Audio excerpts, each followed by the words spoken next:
If you've ever felt sort of left out when people are talking about their parent or their sibling and they're like, we are best friends and we do everything together, and you're kind of like, meh? If you don't have a close Hallmark Channel kind of relationship with a family member and that person dies, you might not grieve the way that other people do. So let's talk about grieving somebody who was never there to begin with.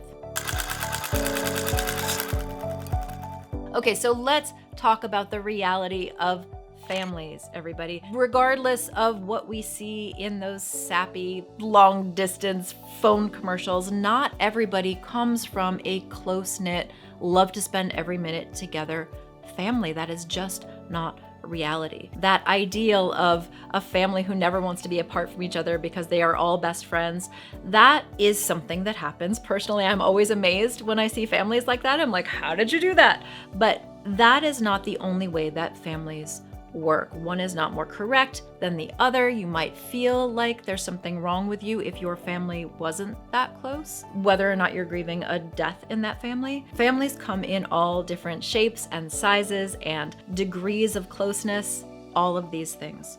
So if you are feeling like you are doing it wrong because you didn't have a close relationship with your family, I'm here to tell you there is nothing wrong with you. Family closeness is a spectrum. There are sometimes reasons why you might not be close, and maybe it's because your parent or your sibling was never really there in your life anyway. Maybe you were more like roommates than you were like family members. That happens. So when a family member that you weren't all that close to dies, your grief can show up in some really surprising ways.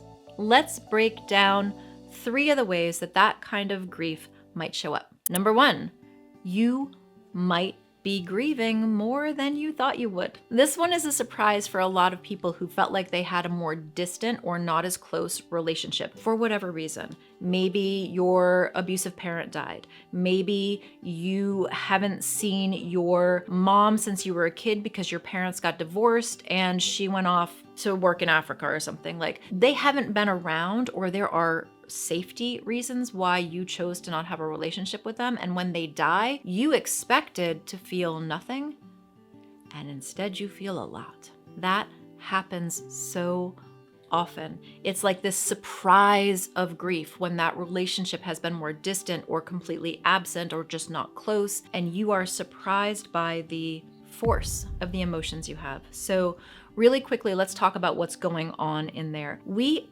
all have, I think it's a part of being mammals, it's a part of being social and relational creatures. We all long for connection. And even if you know logically this person is completely abusive and violent, I don't have them in my life for a reason, they're never gonna change, I think there's a part of us that's always like, as long as they're alive, there's still time. There's time for them to realize what they've done, to take responsibility for it, to apologize for it.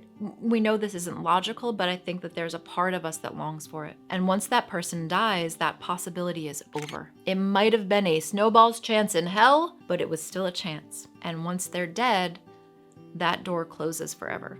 That can bring up a lot of emotions you didn't know were in there. So thing 1 about grieving a person who was absent from your life for whatever reason is you might be surprised by the intensity of your grief, or the intensity of your sadness, or the intensity of your anger, all normal parts of healthy, typical grief. There is no one correct way to respond. Same with any kind of emotion that comes up for you. Pay attention to it, be curious about it, try not to silence it for yourself. It's a weird thing when that comes up. So that's one way that grief in an absent relationship might show up for you. Number 2 way that grief may show up for you when somebody you had a distant relationship with dies. You might not feel anything. You might be like, meh, they weren't around, I didn't have a relationship with them for reasons, but that's not how other people feel about it.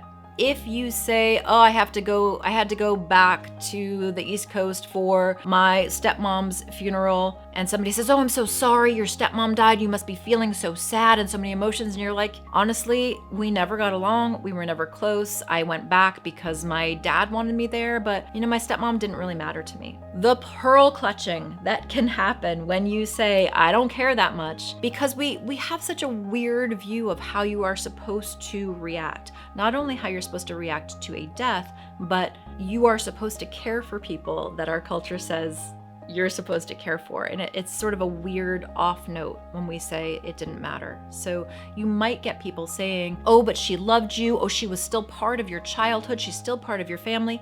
We hear this a lot in abusive family systems.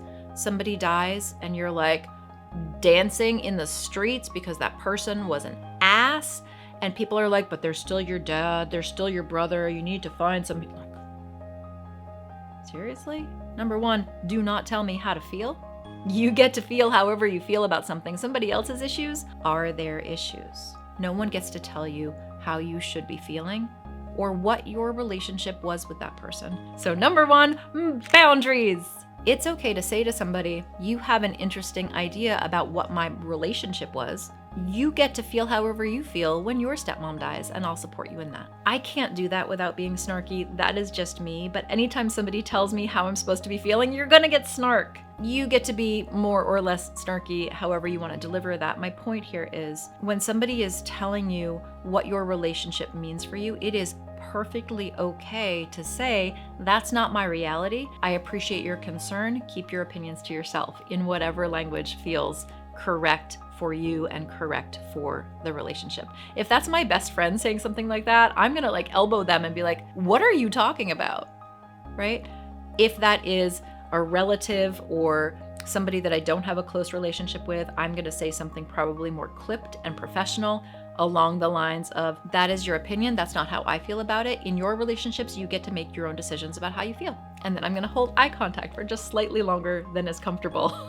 Because that's me. I really can't get the snark away, even when I want to. Category 2 for how grief might show up if you are grieving or experiencing the death of somebody that you were not connected with. You might feel just fine about your lack of being affected by that person's death, but other people are affected by your not being affected. That happens a lot, and that's just that disconnect or that friction between how other people think you should be feeling and how you're feeling yourself. It's like that gulf between expectation and reality. If that is happening for you, one, your feelings of not being affected by that person's death, perfectly normal, natural, healthy. If that is what is true for you, that is what is true for you, and there's nothing wrong with it. Don't let anybody talk you out of how you feel. Part B of that is boundaries. You don't have to listen to other people's opinions about your grief and what you're doing.